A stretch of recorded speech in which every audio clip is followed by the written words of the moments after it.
मौत से पहले इस शख्स के सामने दो शर्तें रखी गई कि या तो इस्लाम कबूल करे या फिर मौत चुन ले। और जब उस शख्स ने मौत को चुना तो उसके मुंह में उसके ही 4 साल के बेटे के तड़पते कलेजे को ठूस दिया गया। इसके बावजूद जब उस शख्स ने इस्लाम को कबूल नहीं किया तो चिमटे को गर्म करके उसके मांस को निकाल दिया गया। ऐसे कई दर्द भरे टॉर्चर सहने के बाद उस शख्स ने मौत को गले लगा लिया, लेकिन इस्लाम को कबूल नहीं किया। हम बात कर रहे हैं बंदा सिंह बहादुर की, जिसने सिर्फ 8 सालों में मुगलों को ऐसा मजा चखाया कि उनकी नाक में दम ही हो गया। उसने मुगलों के सीने में खालसा साम्राज्य का ऐसा झंडा गाड़ा कि सिर्फ 2 सालों के अंदर उन्होंने पंजाब, मुल्तान, लाहौर के साथ साथ पंजाब के पार के लगभग सभी प्रांतों से मुगलों को कुत्ते की मौत मारकर उस पर कब्जा कर लिया था। लेकिन बंदा बहादुर हमेशा से ऐसे नहीं थे। बचपन में अपने हाथों एक गर्भवती हिरन की हत्या के बाद बंदा सिंह ने संन्यास ले लिया था, लेकिन 1708 में गुरु गोविंद सिंह जी से प्रभावित होकर उन्होंने एक बार फिर से तलवार उठा ली। कहा जाता है कि गुरु गोविंद सिंह जी ने बंदा सिंह बहादुर को 1-2 धारी तलवार, 3 तीर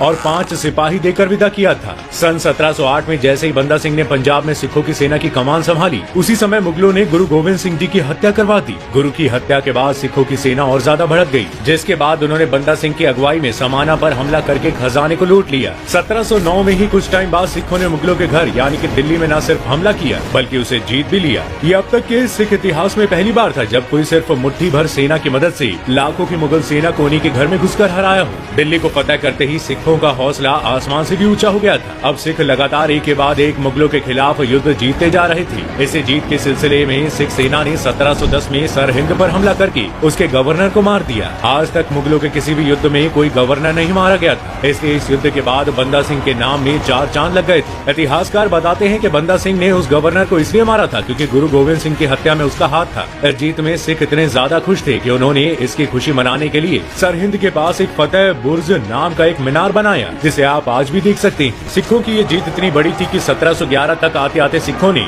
सहारनपुर, मुजफ्फरनगर जैसे मुगलों के और भी किलों पर कब्जा करके सिखों का परचम लहराया और पहली बार गुरु गोविंद सिंह के नाम के सिक्के चलवाए। लेकिन 1715 में हुए एक युद्ध में सिखों की सेना कमजोर पड़ गई। किसी भी तरह से बंदा सिंह वहां से बच निकले, लेकिन ज्यादा दिनों तक छिप नहीं पाए और फिर 1715 में उन्हें और उनके 700 साथियों को गिरफ्तार करके दिल्ली भेजा गया, जहाँ सभी से सिर्फ एक ही सवाल पूछा गया, या तो इस्लाम या मौत, जिसके जवाब में सभी भारत माँ के वीर सपूतों ने हंसते हंसते अपने सिर कटवा लिए। दिल्ली में 5 दिनों तक चले इस कत्लेआम से मुगल बादशाह भी सोच में पड़ गया था कि आखिर कोई इतना निडर कैसे हो सकता है कि सिर कटवा लिया लेकिन धर्म नहीं बदला।